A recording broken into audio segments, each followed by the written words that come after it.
4 वेद, 6 शास्त्र, 18 पुराण, 108 उपनिषद, सब में सब कुछ है। सारा जीवन का सार भरा पड़ा है, परमात्मा की अविरल भक्ति भरी पड़ी।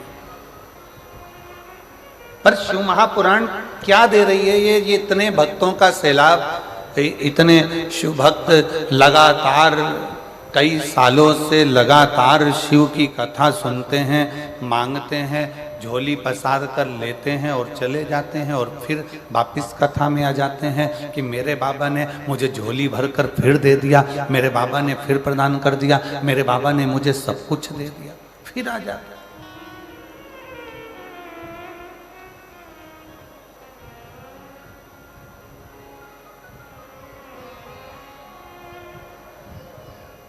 क्या है ऐसा शिव पुराण में? तो बहुत सावधानी से सुनिएगा। जो लोगों के मन का संशय है कि इतनी पुराणों में हमने सुना, इतने शास्त्रों में सुना, इतने वेदों में सुना, इतने उपनिषदों में सुना, हमने सब कुछ सुना, पर शिव पुराण की कथा में ऐसा क्या है कि जाकर बैठो पंडाल में, जाकर सुनो पंडाल में, टीवी के सामने मोबाइल पर बैठकर दिल से अगर आराधना कर कर सुनी जाए तो बाबा मुराद पूर्ण कर देता है? इसमें है क्या? ये संशय एक व्यक्ति का नहीं, ये संशय संपूर्ण जगत का। और जब से शिव पुराण चालू हुए ना, जब से संशय भरा पड़ा है। पर आज वो संशय को हो सकता है मेरे मदेश्वर नाथ यहाँ निकालने के लिए हमको बुलाए हों और ये संशय समाप्त करने का हो कि ये संशय है कैसे।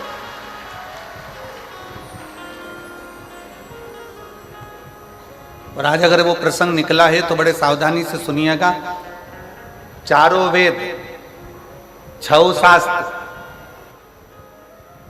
18 ही पुराण, सारे उपनिषद, किसी में भी, किसी के अंतर्गत भी विराम का जब समय आया है, पुराण का जब विराम हुआ, जैसे भगवान कृष्ण की श्रीमद् भागवत का विराम हुआ, रामचरितमानस का विराम हुआ, विष्णु पुराण का विराम हुआ, अग्नि पुराण का विराम हुआ, नर्मदा पुराण का विराम हुआ, लिंग पुराण का विराम हुआ, नारद पुराण का विराम हुआ, किसी पुराण में भगवान ने आकर दुख मिटाने का बात नहीं कही। केवल एक शिव महापुराण की कथा ऐसी है जिसमें तुमरुका जी चंचुला देवी को कथा श्रवण करा रहे हैं और उसके यजमान स्वयं ईश्वर जी और गोरा जी अर्थात भगवान शंकर और पार्वती इस शिव महापुराण के यजमान बने हैं। अब यजमान का काम क्या है? यहाँ दिनेश जी ने कथा कराई, यहाँ बसंत जी ने कथा कराई, यहाँ पर हमारे माननीय मुख्यमंत्री जी की धर्मपत्नी भी बैठी हुई हैं, श्रीमती कौशल्या देवी सहाय जी भी बैठी हुई हैं, यहाँ पर बहुत सारे जिन्होंने पूर्व में कथाएं कराई हैं वो भी बैठे हुए हैं। तो यजमान का मतलब क्या? यजमान कौन? तो कहा यजमान कौन? तो कहा यजमान शिव पुराण का, भागवत जी का यजमान राजा परीक्षित है, रामचरितमानस का यजमान काशी नरेश है। सारे पुराणों का कोई ना कोई यजमान है, पर शिव महापुराण का यजमान कोई मनुष्य नहीं है। शिव महापुराण का यजमान स्वयं शंकर और पार्वती है, स्वयं शिव और पार्वती।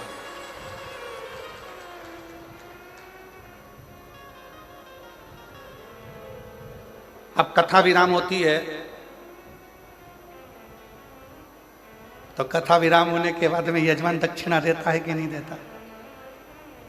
अरे बोलो तो जम के, देता है ना। महाराज जी आपने कथा करी है, दक्षिणा। अब शिव पुराण का यजमान कौन है? ईसा जी, गोरा जी, शंकर और पार्वती कथा के यजमान है। कथा कौन बाच रहा है? तुमरुका जी। अब तुमरुका जी ने जैसे ही कथा विराम ली और शंकर पार्वती जी ने पूछा आपने हमको इतनी कथा सुनाई है, अब आप दक्षिणा बोलो कि तुमको दक्षिणा क्या चाहिए।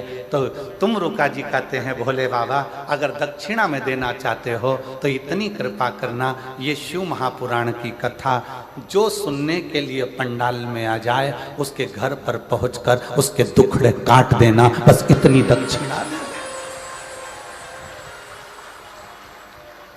आप जितने आस्था चैनल पर कथा सुन रहे हैं, जितने देश विदेश में कथा सुन रहे हैं, जितने मोबाइल पर कथा सुन रहे हैं, बड़े सावधानी से सुनना। लोग कहते हैं सारी पुराण हमने सुनी, सारे शास्त्र हमने सुने, सारे वेद हमने सुने, हमने सारे उपनिषद सुने, पर ये शिव महापुराण की कथा में ऐसा क्या है कि लोग जाकर बैठते हैं और उनके मन के मुराद पूर्ण हो जाते हैं, उनकी मन की कामना पूर्ण हो जाती है।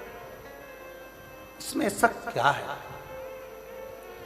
किसी पुराण में भगवान ने वचन नहीं दिया, केवल एक शिव महापुराण 18 पुराण में से ऐसी है जिसमें शंकर भगवान तुमरुका जी को वचन देते हैं, सुनो तुमरुका, कलिकाल में, कलयुग में देवता हो, असुर हो, राक्षस हो, किन्नर हो, गंधर्व हो, मनुष्य हो, पशु हो, पक्षी हो, जलचर हो, थलचर हो, इस शिव महापुराण की कथा को जो पंडाल में बैठकर श्रवण करेगा या किसी भी माध्यम से कहीं पर भी बैठकर मेरी इस पवित्र कथा को सुनेगा, फिर उसके घर की, उसकी जवाबदारी मेरी होगी और उसका कष्ट मिटाने की जवाबदारी मेरी होगी। मैं ये वचन देता हूं, ये मैं वचन देता हूं आपको।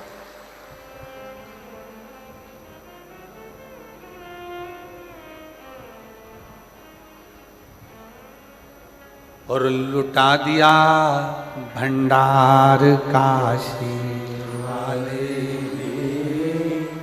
कर दिया माला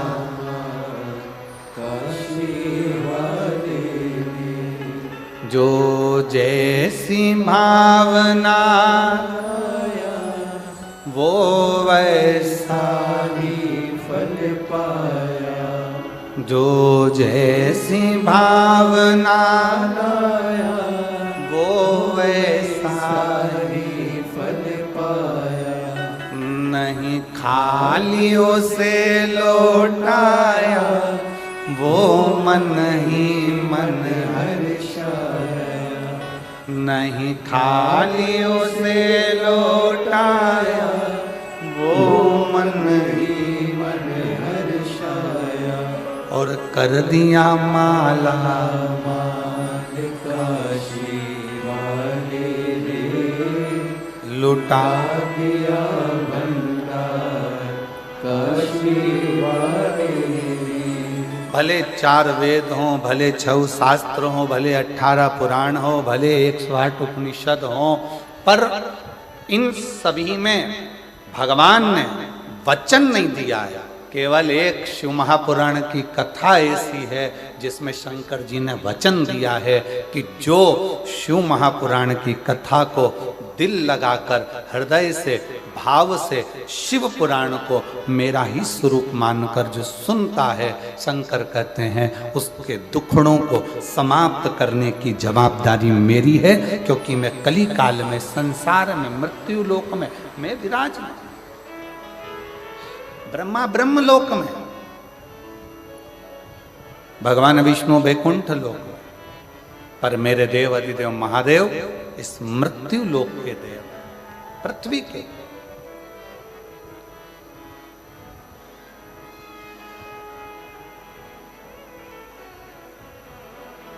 जैसे पंथ और सनातन धर्म,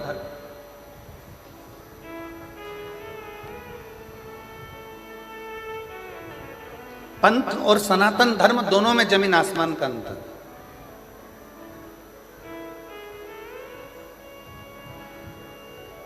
पंथ में कुछ चीजें एक जैसी होती, जैसे किताब एक, देवता एक, पूजन स्थल एक,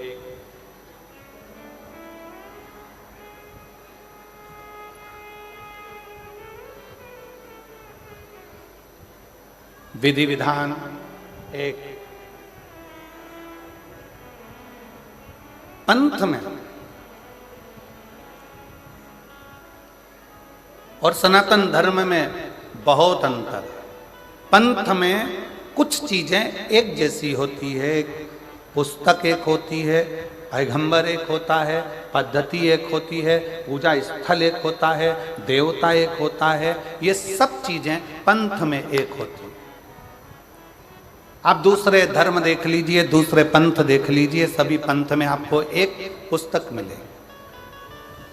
मुस्लिम संप्रदाय को देखोगे तो उसमें कुरान मिल जाएगा, क्रिश्चियन धर्म को देखोगे तो उसमें बाइबल मिल जाएगा, किसी और अन्य धर्म में देखोगे तो एक पुस्तक मिलेगी। उसी तरह इनका देव भी एक ही रहेगा, इनका देव भी एक है, इनका पूजन स्थल भी एक जैसा ही होगा, एक ही होगा, इनकी पद्धति भी एक होगी, इनका पूजन करने का पद्धति भी एक होगी। जो एक पर टिक कर करें वो पंथ है, और हमारा जो सनातन धर्म है वो एक पर नहीं, हमारा सनातन धर्म जिसमें देवता भी 33 कोटि हैं, तो पद्धतियां भी अलग अलग हैं, और देवालय शिवालय भी अलग अलग हैं, और हमारा पूजन करने का नियम और पद्धति भी कोई यज्ञ से, कोई अनुष्ठान से, कोई वेद से, कोई पुराण से, कोई तप से, कोई साधना से, सब अलग,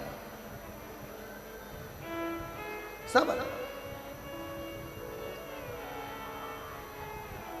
पंथ में एक पुस्तक होती है, पर सनातन धर्म में एक पुस्तक नहीं। सनातन धर्म में तो 4 वेद, 6 शास्त्र, 18 पुराण, 108 उपनिषद जैसे हमारे शास्त्रों से भरा हुआ ये सनातन धर्म होता है, ये सनातन धर्म।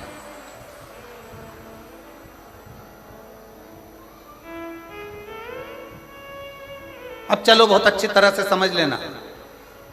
कई लोग कहते हैं तुम्हारे सनातन धर्म में 33 कोटि देवता है, कोई कहता है तुम्हारे सनातन धर्म में शंकर जी हैं, राम जी हैं, हनुमान जी हैं, तो ये गणेश जी हैं, तो ये देवता, तो वो देवता, तो इतने सारे देवता हैं। अब हम आपसे पूछें, सावधानी से बताइएगा, जिनका एक लड़का और वो चले गया मुंबई, या वो नौकरी करने चले गया दुबई, अब तुम पड़ गए बीमार, और एक ही लड़का, अब वो आ ही नहीं दिया, वीजा ही नहीं बना, पासपोर्ट ही तैयार नहीं, आने कोई तैयार नहीं, टिकट ही नहीं हो रहा, क्या करोगे? तड़फोगे, इंतजार करोगे कि मेरा एक लड़का है, आएगा, डॉक्टर को दिखाएगा, मेरा एक लड़का है, आएगा, मुझे डॉक्टर के पास लेकर जाएगा। सारे पंथ में, दूसरे धर्म में एक पर आश्रित होकर बैठते हैं, पर मेरा सनातन धर्म ऐसा है, हम जब पुकारे मेरे राम को, राम जी नहीं पहुंच पाए तो हनुमान को भेज देते हैं कि वो भी तो एक पुत्र है। हनुमान ना आए पाए, शिव को भेज देते हैं, शंकर ना आ पाए, कृष्ण को भेज देते हैं। इसलिए सनातन धर्म की शाखा को मजबूत किया जाता है। और लोग कहते हैं तुम्हारे सनातन धर्म में इतने देवता, इतने देवता, इतने देवता। शिव महापुराण की कथा कहती है, जिस घर में एक बेटा, एक बहू और परिवार में कम सदस्य रहते हैं ना, तो बहू डिप्रेशन में पड़ कर एक दिन सुसाइड कर मर जाती है। और जिस घर में 4-5 देवरानियां हो, 3-4 देवर जेठ हो, बहू को टेंशन आ जाए ना, तो वो दूसरे से कहकर मन हल्का कर लेती है। इसलिए सनातन धर्म में 33 कोटि देवता हैं कि हमारा मन हम इन देवताओं के पास जाकर हल्का कर सकते हैं।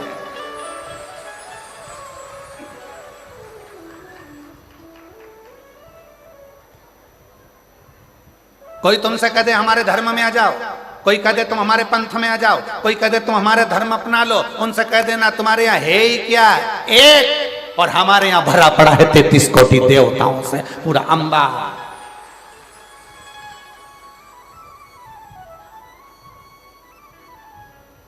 कोई तुमसे कहे हमारे धर्म में आ जाओ, हमारे नियम को अपनाओ, हमको फॉलो करो, हमको फॉलो करो, तो कह देना हम फॉलो वालो नहीं करते, हम तो फूल से प्यार कर फूल मेरे महादेव के चरणों को समर्पित करते हैं, फॉलो से मतलब नहीं, फूल से मतलब रखते हैं।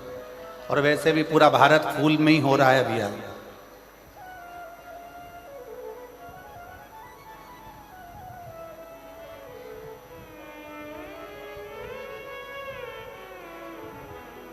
और फिर मेरा निवेदन है मेरे सनातनियों से मेरे हिंदू भाई बहनों से, मेरे सनातन धर्म के सभी भक्तों से निवेदन, इसलिए कहते हैं घर में कम से कम 2, 3, 4 छोरा छोरी होना चाहिए, होना चाहिए।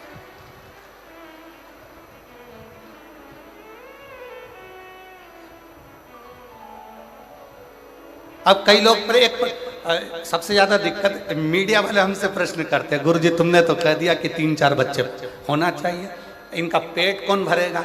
तो हम कह देते तुम्हारा कौन भर रहा है? जो तुम्हारा भर रहा है वो 4 का और भरेगा, और जो 4 का भर रहा है वो 8 का भरेगा। बस इतना याद रखो, सरकारी गोडाउन को भरने की जवाबदारी तुम्हारी है, वेयर हाउस को भरने की जवाबदारी तुम्हारी है, पर किसी के पेट को भरने की जवाबदारी तुम्हारी नहीं, उस देवाधिदेव महादेव की है। वो जवाबदारी तुम्हारी नहीं है, वो जवाबदारी है देवाधिदेव महादेव की। अपने धर्म को प्रबल करने के लिए यहाँ शिव महापुराण की कथा कहती है, पंथ में एक देव हो सकता है, पंथ में एक पुस्तक हो सकती है, पंथ में एक पद्धति हो सकती है, पंथ में एक पूजन स्थल हो सकता है, पर सनातन धर्म में 33 कोटि देवताओं का भाव होता है। सनातन धर्म में कई पुराणों का भाव होता है, सनातन धर्म में कई वेद और शास्त्रों का भाव होता है, सनातन धर्म में कई पद्धतियों का भाव होता है, सनातन धर्म में कई देवालय का भाव होता है। यहाँ आए हो मयाली गांव में मदेश्वर नाथ का दर्शन कर लिया, फिर किसी दूसरे गांव में चले जाओ, फिर किसी देवता का दर्शन कर लो। शंकर भगवान और अन्य देवता में एक सबसे बड़ा अंतर है कि शंकर भगवान जिस गांव में रहते हैं उसी गांव से पूजा जाते हैं। जैसे जसपुर में अगर मालूम पड़े कोई शंकर जी का मंदिर है तो वहां पर नाम हो जाएगा जसेश्वर महादेव, यहां आकर बैठ गए तो मधेश्वर महादेव। जिस जगह पर अभी हम कल एक वो यहीं पास में गांव था, कौन सा चरमरी गांव, कौन सा गांव था है? अच्छा तुम तो समझ गए ना, अब बाकी के सब जान दो, अपने को समझ में आना चाहिए, बाकी के तो आए तो नहीं आए। तो कल हम वो गांव गए थे, तो कौन से महादेव है? वो गांव के नाम से ही महादेव है ना, जो गांव का नाम है वही महादेव का नाम है। बोलो सही है कि गलत है? एक ही नाम, मतलब उस गांव के महादेव का नाम उसी गांव से जुड़ा हुआ है। मतलब हमारे गांव का कुल देवता और हमारे गांव का राजा और हमारे गांव की रक्षा करने वाला वो देव अधिदेव महादेव स्वयं विराजमान है। ये गांव में शिव की स्तुति का एक प्रतिबिंब है।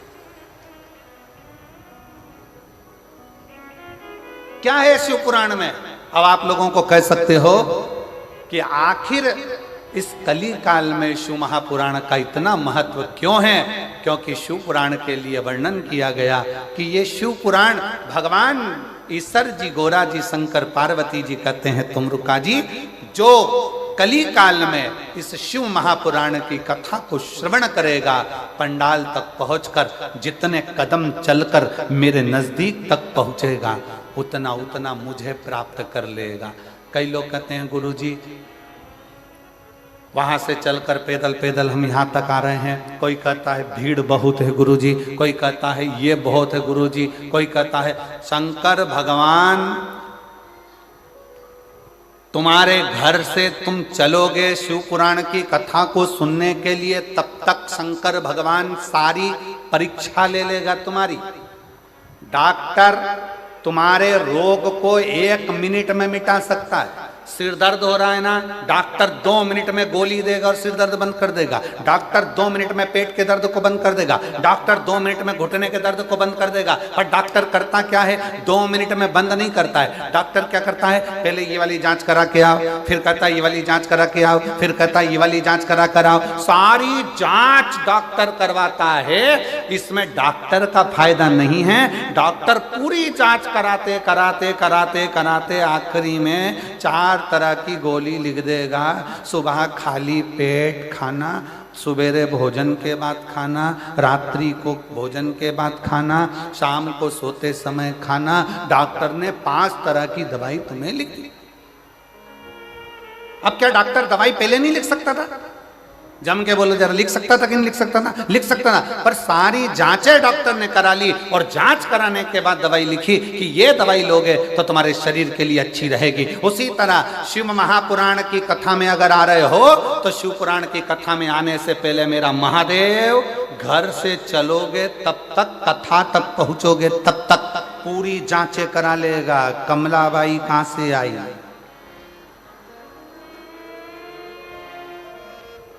फिर पता करा दूसरे की गाड़ी में बैठकर आई है, फिर पता करा